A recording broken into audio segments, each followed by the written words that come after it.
One of CMS's primary goals when they implemented PDPM was to simplify the MDS assessment process. As of October 1, 2019, all of the required OMRA assessments will be eliminated, such as the start of therapy (SOT OMRA), the change of therapy or COT OMRA, and the end of therapy (EOT OMRA). Basically, CMS assumes that the majority of residents will only need an admission or 5-day assessment and a discharge assessment.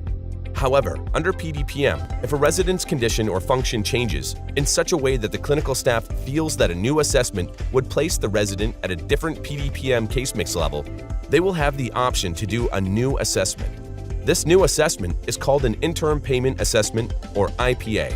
According to the fiscal year 2019 final rule, the IPA will be considered optional, and the provider may decide whether and when an IPA assessment is appropriate. Under prior proposed versions of PDPM, CMS previously established certain criteria for when an IPA would be triggered. However, based upon provider feedback on those older models, in the 2019 final rule, they decided to make the IPA discretionary on the part of the provider. The ARD would include a 3-day look-back period, and the reference date is designated as the date the provider completes the assessment. New payment rates will apply as of the same date. Completion of an IPA assessment to reclassify a resident for payment purposes would not impact or reset the resident's variable rate adjustment schedule for PT, OT, or the NTA components.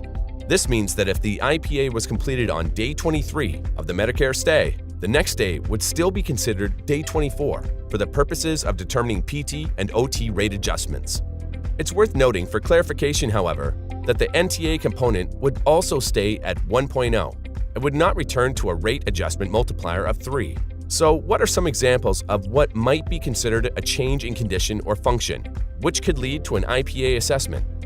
For one, if therapists or nursing note a significant change in a resident's self-care or mobility function, that may result in different ratings in Section GG of the MDS and lead to a different case mix category for the PT, OT, and/or nursing components.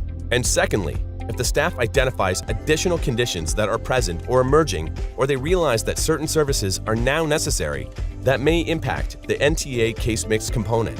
In the end, the factors that lead to consideration of potential IPA need to be the result of a collaborative process. Therefore, now is the time to consider streamlining the communication process among nursing, therapy, social services, activities, and any other staff that may notice changes in your residents, so that the communication occurs effectively. This is a good time to remind you to keep an eye on CMS's special new PDPM website for any updates or resources that they may post there. And also remember that Aegis is committed to helping our partners prepare for success in a PDPM world. Please keep up to date here on our PDPM Resource Center for support. Aegis continues to be dedicated to innovative solutions that will allow us to provide optimal clinical care and ensure maximum outcomes in the new healthcare environment.